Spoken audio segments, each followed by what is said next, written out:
Welcome for, well, something I've been promising for a long time now, and recently promised again as I've been working on my series on shorter blades for concealed carry and those of us that live with blade length carrier restrictions. You know from the title we're talking about the K-bar TDIs, and I'm going to start today with the original Law Enforcement model and the smaller Investigator. The only real difference between these two is the length and shape of the grip. But there are already a lot of videos on YouTube about these knives. Reviews and videos from John Benner, the designer, and TDI, promotional videos, instructional videos, training videos, to give you a lot of information on the design philosophy, the use philosophy of these knives. As for those reviews, the ones I've seen have been universally glowingly positive. People really loved these. And I put off doing this video. Okay, I've had these for several years now. I've taken them out from time to time to train with them to see what they can do for me and maybe not do for me so well. I've tried carrying them. I have even tried applying them to different utility tasks to see how they do. And yes, I'm going to agree that these are not designed to be utility knives. But I'm afraid I'm going to wind up disappointing a lot of you today, because my feelings on these knives, frankly, are, well, very mixed.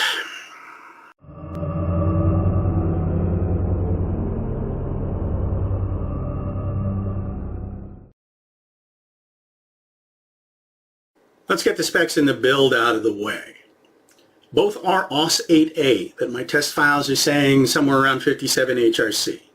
They're hollow ground, coated in, well, a powder coating that I'm really not a fan of. I really don't like traction coatings. But I'm going to say these have proven to be pretty durable and not too friction-inducing, at least for the uses I've put to them so far. So I'll live with it. As for the difference in price, got these several years ago, but looking them up now, the bigger one, the original Law Enforcement model, is going for usually around 65 US, versus the smaller one is usually less than 50 US. Definitely shop around, check your sales. But the fundamental differences are, well, in the overall size, weight, and the handles. So when it comes to the weight, the bigger one, 2.8 ounces, 79 grams, versus 2.4 ounces, 65 grams. Overall length, 5 3/4 inches, 14.5 centimeters versus 5 inches, 13 centimeters. These kind of triangular drop point blades, there are some differences in terms of position of jimping, but fundamentally same size, same shape. So they are both 2 3/8 inch, 5.8 centimeters long, 1 1/4 inch, 3 centimeters wide at the base, and your stock thickness is 3 millimeters. Your biggest visual and functional difference is the friendly ends. Not only are they different lengths, but they're different shapes, and there are a couple of differences in some of the subtle design features. But let's start by what they have in common. We will certainly talk about the distinctive TDI cant and top finger groove and how those work. But they both come with pretty thick, rounded GFN scales over the tops of full tangs. They're secured with 3 small screws each. There are no real hot spots in the grips, but I do experience hot spots if my fingers collide with the sharp corners of the base of the blades. But yeah, there's not much texture on those very plasticky grip scales. And for me, that becomes a problem under pressure, and you're going to see that in some of the tests. That is compensated for somewhat by the fact that there's, well, jimping on both top and bottom in somewhat different places. And interestingly, on a smaller Investigator, that jimping is bigger and deeper, probably to try to give you a better grip on the smaller handle. But all right, taking a look at the dimensions and the grip shape. Well, first of all, let's take a look at how they fill my hands. The original has a very tapered grip, but it's certainly not long enough to stick out the bottom of my hand, gets swallowed up in there.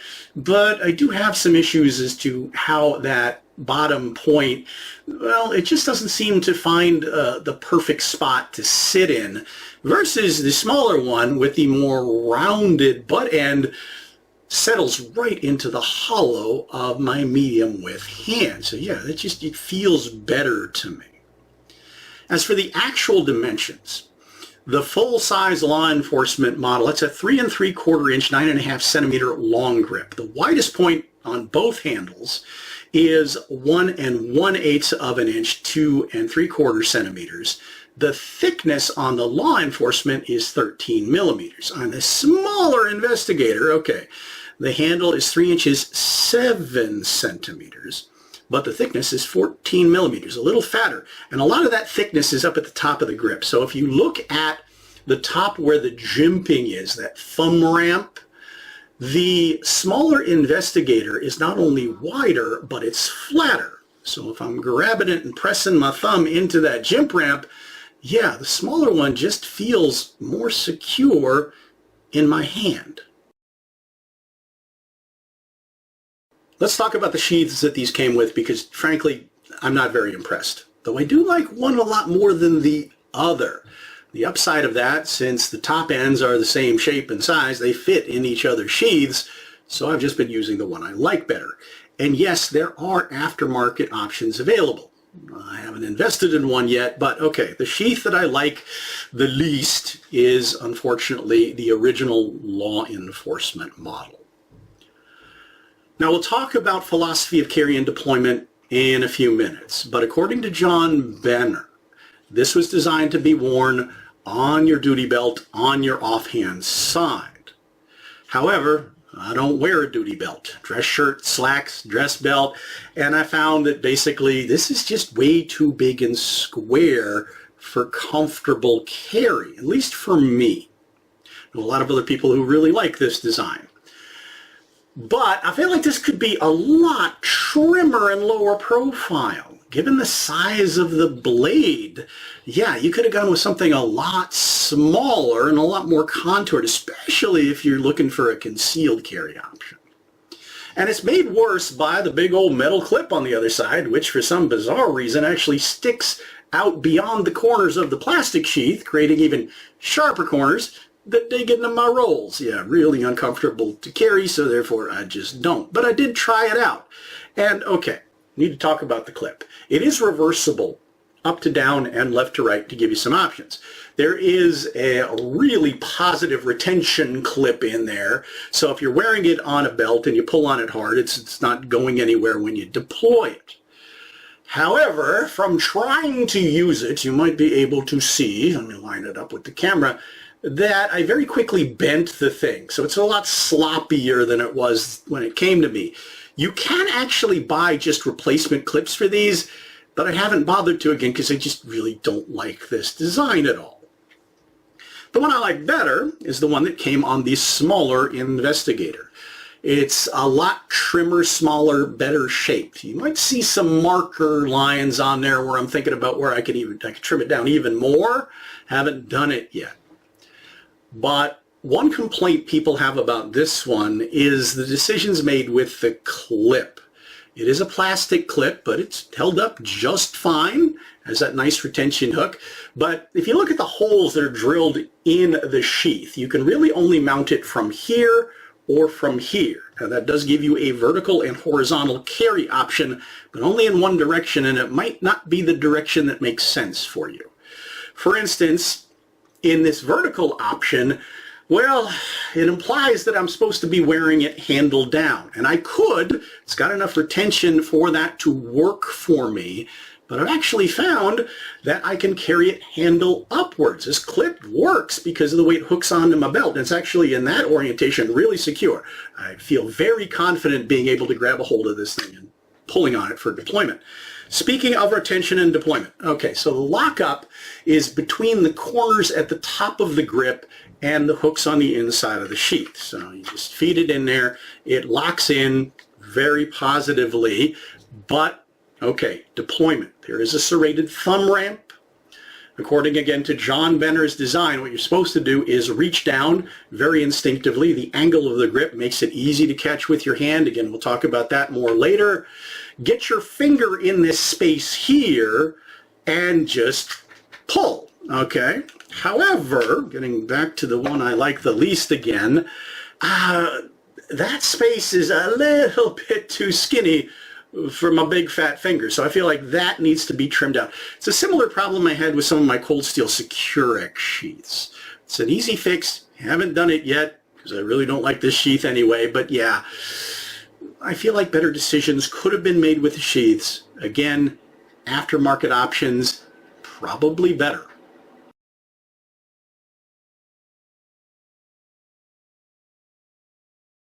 In putting the TDIs to some Marshall tests to see how they perform, I also wanted to do some comparisons with some, shall we say, extremes of knife design.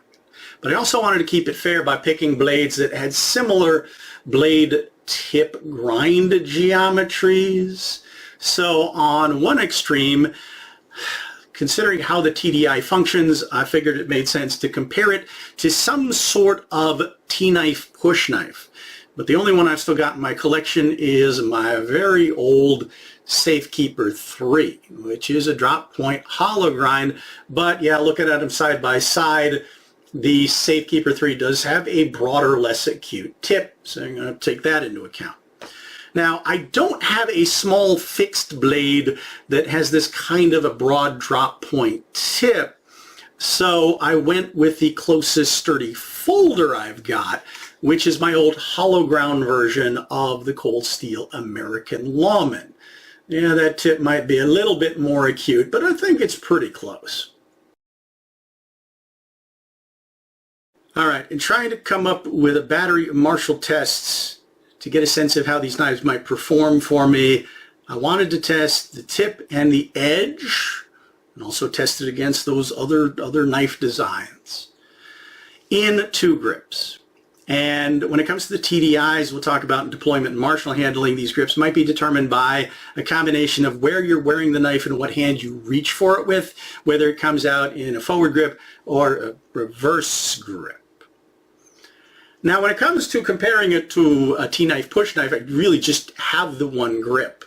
And when it comes to my hands interfacing with knives like this, I am very restricted to only having that blade sticking through the top 2 fingers. If I try to move it down at all, I just can't align it with my hand without hurting myself, especially under impact. So that's going to come up when I get to, well, the pressure and the kickback between the push knife and the TDI. But when it comes to forward and reverse grip, there is certainly an analog with a conventional straight blade that I could compare it to. But the angle of attack is very different. But starting with the tip into my Pell, multiple layers of thick cardboard backed up by a couple of inches of compressed brown paper bag paper up against my redwood target. So media that gives me more resistance the deeper I get into it, gives me a good sense of penetration and channel, also allows me to hit it pretty hard, so I start getting a sense of what that linear impact does to my grip. Uncomfortable collisions as my hands stay put. And I'm going to say that once I got used to the angle of attack of the TDI, it worked pretty well for me. Better than the conventional T-knife push knife. For me, yeah, no comparison. I like these a lot better. It's still very much one of the things that you're dealing with a T-knife push knife is much more of a punching action in your thrusting, stabbing, and it's going to be the same here. Straight action in the forward grip. In the reverse grip, it's still a punching action. It's just a little bit more curved of a punching action. But once you get used to it, it starts to make sense. But into that media, was any of that better than what I could do with a conventional knife? No, not at all. First the bigger one.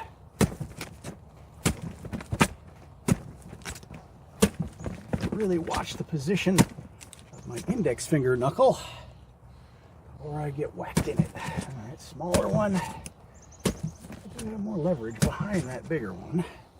All right. How does that compare to an actual push dagger? I'd say it's actually better. But a conventional knife. Yeah. It's no contest. Bell test comparison. Whatever passes for a reverse grip on these. Punch, really. Okay, not bad. Smaller one. Very similar. But compared to a conventional knife, yeah. Moving up to thrusting, stabbing straight into the wood. I'm not trying to destroy the knife by stabbing it into a piece of wood and twisting it sideways, but I do want to see how the tip is going to hold up to collision with harder media. Was not at all concerned with this geometry, but that is, for me, a really good test of how that linear impact translates back into my grip. And this is where stuff started to go sideways on me, literally. One issue I have with T-knives and push knives is I have to be really conscious about how I grip them. I either need to over-rotate or under-rotate my fingers, because if I'm not paying attention and my knuckles are right under the base of that blade and I hit something hard with force, I am going to pay for it. And the same thing happened with the TDIs. If I had my index finger knuckle right under that blade, when I hit something with it, it bit me back. So I had to make sure I positioned my hand correctly, something I don't have to do with a conventional straight blade. And when it comes to retention, okay, this is where the materials of the grip and the shape of the grip also started to work against it. I was starting to get twist under impact, something I didn't get at all with a conventional knife, but absolutely do get commonly with a T-knife push knife. Oh, I'm going to hate this. Straight into the redwood. The bigger handle.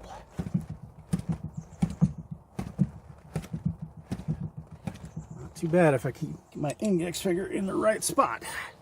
Smaller handle. Also not so bad compared to TDI. Works better for me compared to, let's try reverse grip.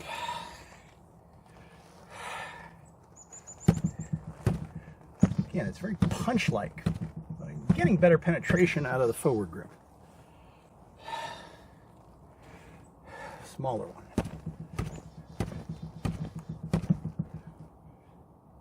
Very similar. To test the edges, I went ahead and used the multiple layers of cardboard and lapel in forward and reverse grip, and I did it two different ways, mostly because of the results I got out of the first attempt. And the first attempt was slashing at the thing for speed, just seeing what the momentum of the blade can do. Full-size grip.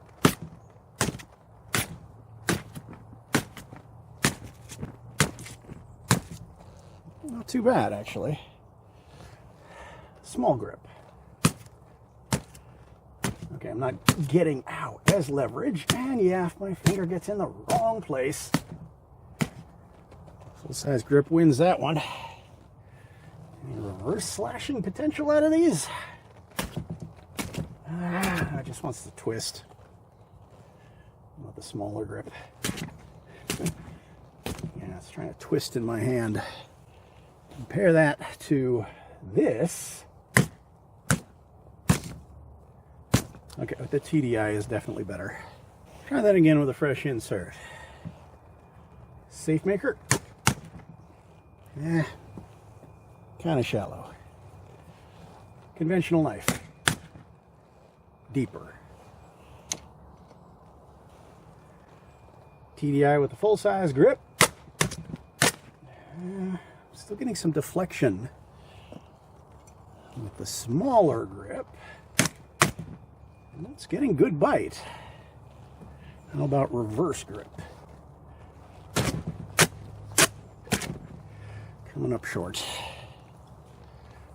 Full-size grip. Same problem.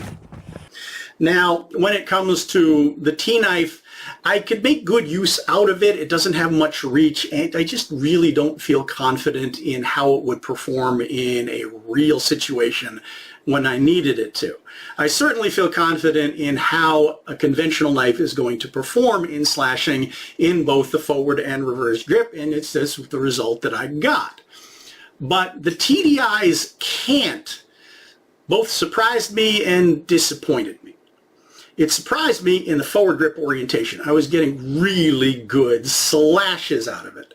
But when I tried it in reverse grip, it was mostly me not being used to the mechanics of it. I was short stroking and just scratching the material because I think I was trying to keep my distance and not punch the target.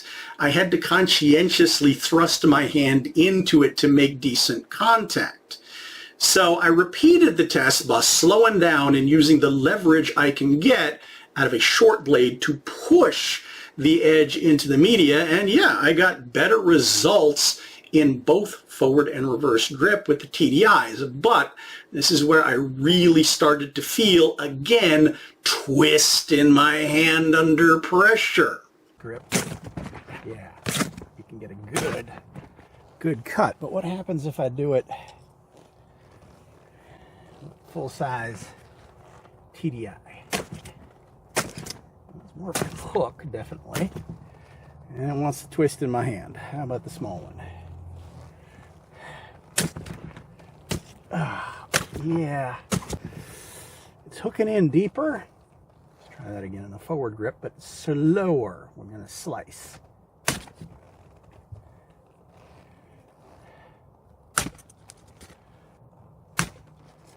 Conventional knife works better for me. So that was disconcerting, that I couldn't keep the knife straight under pressure.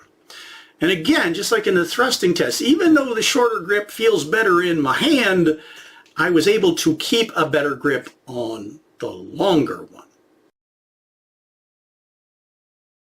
Final set of tests I did was to see how the knife might perform as a utility tool. And this is something I do in all of my knife reviews, even if the knife clearly is not designed to be a utility tool. It's still a sharp, pointy tool. I want to see what it can do for me, and that might help me with carry optics, which you're absolutely going to talk about later.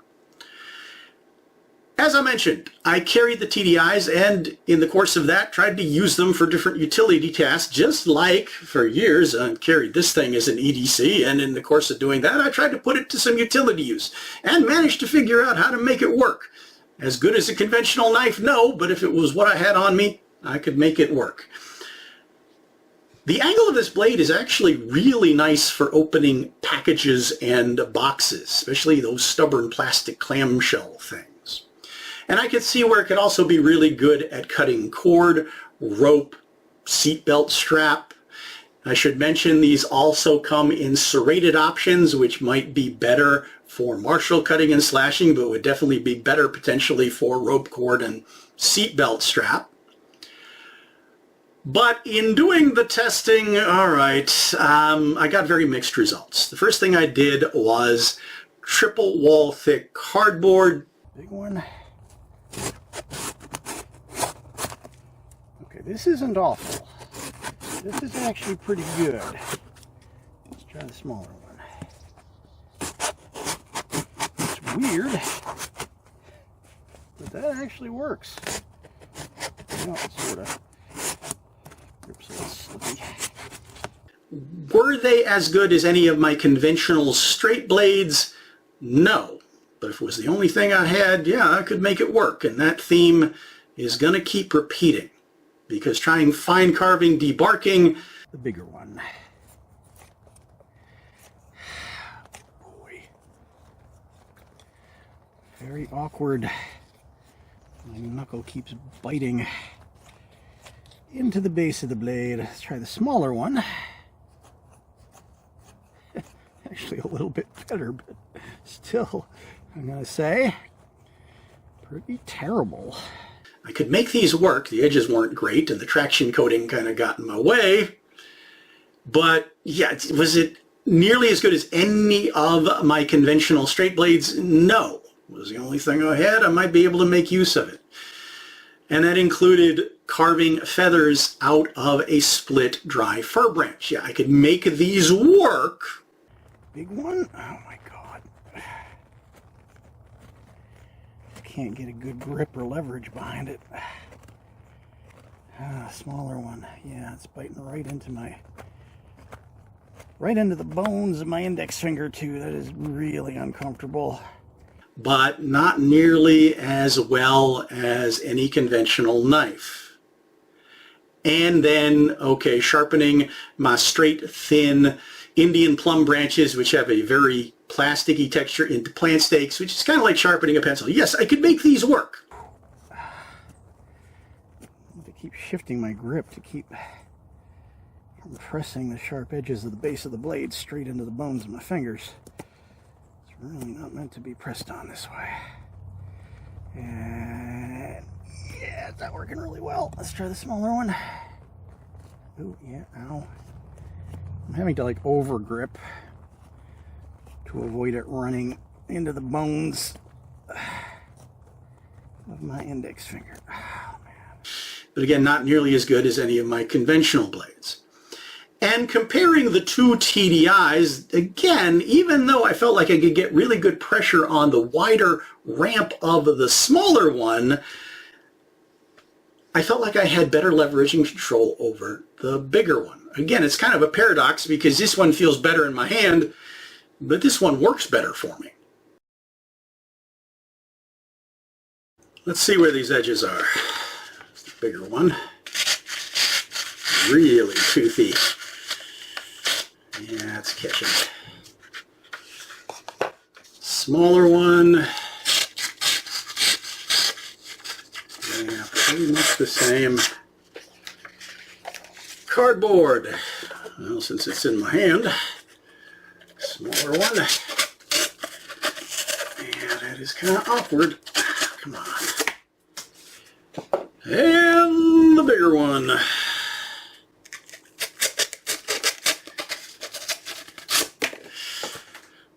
Not great. Alright, this will be the part in the video where we talk about the balance between utility and martial usefulness that can make for an awesome overall EDC, and that also collides with the issue of optics, and that's going to get a little bit weird and uncomfortable today, so bear with me. Now, I have demonstrated where I might be able to apply this as a utility knife, and in certain tasks, actually pretty good at it, and maybe the serrated version would be better. But what I'm dealing with in my area is not only a length carry restriction, but a ban on carrying dangerous knives, and that's not very well defined, but it often comes down to whether the officer that you're dealing with or the judge could see what you're carrying as a weapon or something intended to be a weapon. And if they weren't sure what this was, all they'd have to do is Google TDI and see what its intended purpose is, and that would not go well for me. So the bottom line is I cannot carry these in public. But I do have some persisting questions about the intended market for these. Uniformed patrol officers. Okay, tactical SWAT, that makes sense. Undercover, sure. Off-duty, yeah. Private security, well, it depends on what kind of private security you're talking about. Military, yeah, but I think if you were military, you'd want something more substantial. But when it comes to uniform patrol officers, it's the optics just aren't adding up for me. And I have to actually hark back to my original introduction to the Gerber Mark I and Mark II back in 1980, where I was working at a print shop with actual presses, and we were printing out a newsletter for a local FOP, and they were marketing the Gerber Mark II and Mark I for patrol officer carry. Now, 17, 18-year-old me was like, awesome! But 63-year-old me is like, really? And that's kind of where I am here. Now, I did Google the subject, and yes, indeed, as expected, most law enforcement agencies do encourage their officers to carry some kind of knife, and they may be really specific about the type, but it's primarily for a utility and rescue tool. However, they also will admit that if an officer absolutely needs to defend their life and they have no other option, that, yeah, the use of a knife could be approved. But as I pointed out in many videos, pretty much everywhere, the use of an edged weapon in even the most justifiable self-defense just never looks good. And I think that would be even more important for someone in uniform. And I'll give you a very recent local example. And there's a lot of different video viewpoints of this because of the dash cams and the body cams. But apparently, a guy, by his own self-report, now nobody died in this video, admitted that he had chugged like 7 bottles of NyQuil to help him sleep, but instead decided that he would, take his SUV tearing through town, and his erratic driving got law enforcement attention, and as he got onto a road just out of town, he collided pretty badly with another vehicle. The vehicles were thrown a distance from each other. There were a lot of officers immediately on site, sheriff's deputies, but because of the way the accident was spread out, they were separated. Now, they were trying to get the guy to stay with his vehicle, but he kept trying to wander away from it, get into the street, cross the road, maybe try to get away. And at one point, a female deputy is commanding him to stop and stay with his vehicle, and he's not listening. And because he's uncooperative and seems to be, shall we say, off, she's already got her taser deployed. And he charges her. And she tasers him and makes contact and shocks him about half a dozen times, which really only seems to aggravate him. And in nothing flat, he's on top of her trying to get her weapon. Now, he is visibly twice her size. And she does a phenomenal job at weapons retention because he's trying to get her sidearm. Now, within about a second, he shifted himself to be behind her, where she can't really reach him with her offhand, but she's managed to retain control of her weapon. 3 other officers are on top of this guy, giving him commands. They've got firearms drawn on him. They're wrestling with him. And within a couple of seconds, they go down. And I'm not quite sure what I'm seeing. Did she get thrown, or did she throw herself to take this big guy down? But both of them land on the pavement really hard. And then everybody's on top of him, and he's still not cooperating, and they had to resort to, shall we say, impact compliance, including the use of a butt end of a device that YouTube doesn't like me talking about, until one of the officers got another taser on the guy's neck, and after about another half a dozen solid shocks, he eventually became, well, shall we say, compliant. It was exceptionally brutal and very bloody. But I'm going to say that the officers were incredibly professional and justified in what they did. It certainly could have gone much worse. Nobody died, nobody got shot, anything like that. But I'm wondering in that situation, okay, would deploying something like this have gone over well? What would the optics have been, and would it have actually helped the situation? Also concerned, some agencies talk about whether you should have your duty knife visible or not visible on your gear. If he's struggling for your weapon and he clearly sees this, then potentially he might grab that and make the situation worse as well. And again, I've got a lot of questions. And if I don't see the use of one of these as being justified in a situation like that, I'm trying to think of how severe the situation would have to be, and then would this be enough? And we're definitely going to talk about how effective this is in just a second. But if any of you have heard of any law enforcement agencies who encourage the carry of self-defense blades, or any incidents of actual law enforcement defensive blade use, please put it in the comments. All right, unflattering waistline view to talk about carry and deployment as described by John Benner himself. TDI for carry on your offside, handle facing rearward, so you can reach for it with your offhand, dealing with a close range gun grab attempt on your strong side. And I'm going to say for that, between the cant of the handle and that finger groove, this works really well. You can reach for it blind, hook it, and deploy it, and it comes out in the forward grip. A little bit more awkward to feed back in, but he also mentions that if you wanted to reach with it with your strong hand across, you could do that. It would just come out in the reverse grip. And in just a minute, we'll talk about, well, how each grip works for me and doesn't. But one of his brags, and I also see this repeated in certain reviews, is how fast you can deploy this thing as compared to any folding knife, even one with some sort of assisted opening system. And I'm going to say, well, yeah, of course there's going to be an extra second or two in there, and they demonstrate that in their videos with their stopwatches. But I'm going to say any fixed blade worn well is always going to be faster to deploy than a folder, which is why most people agree that fixed blades are better self-defense carry knives than folders are. It's probably also why they're banned in more places, including where I am. One quick caveat before I get into martial handling. I feel like given the way these are marketed, they might appeal to certain people as what I call a self-defense talisman. A thing that you buy, if you buy it and you carry it, then you will be automatically protected from all danger. They don't necessarily see the need to train with it, to, well, learn it, practice with it, pressure test it, and coordinate it with so many other things.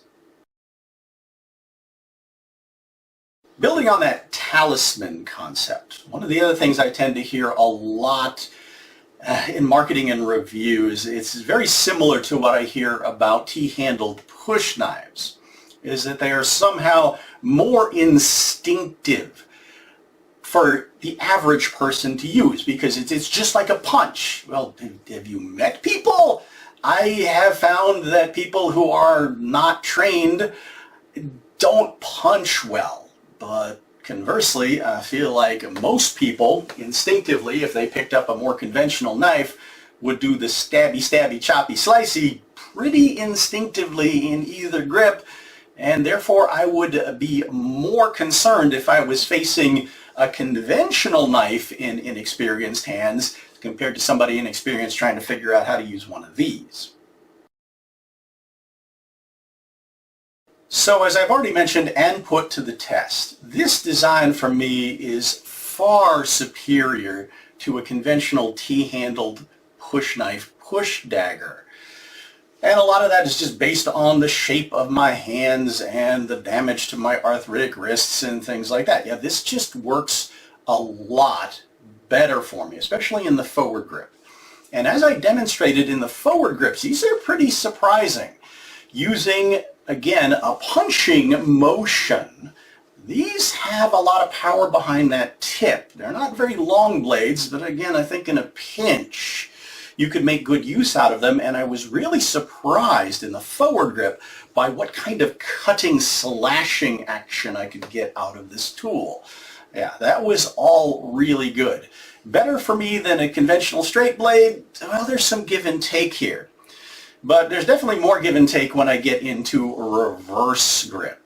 First of all, the stabbing actions is a little bit weird, and I'll turn to the side here so you can see it a little bit better.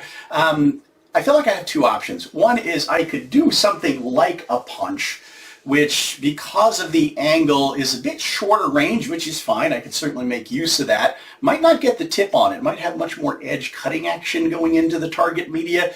The other thing I could certainly do is, it's kind of ugly, but I could do something kind of like a weird hammer blow sort of thing with it to use it.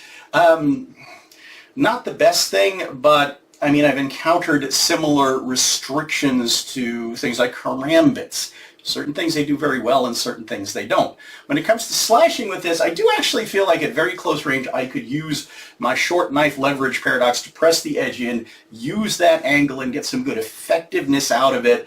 But when I was actually testing it on a hard target, my own flinchiness kept me from actually getting the range right. So I was doing more surface slashing than actually getting the blade in. So, well, I think it's a very interesting design. I do keep picking it up to try it out from time to time, revisit it, and we are certainly not done with this topic. But obviously, where I am, I can't carry these, so shit. I expect we're going to have a very interesting conversation in the comments. So let's get that rolling. As always, thank you all so much for watching, liking, subscribing, following my journey, putting up with my madness, adding to our conversation. And please, if you have any information on law enforcement officers using knives, I think if a law enforcement officer, especially a uniformed one, used a knife defensively, it would be all over the news and YouTube. But next time, among other things, we are going to be talking about, since we're not done with this subject, one of the bigger ones. And in this case, does bigger mean better?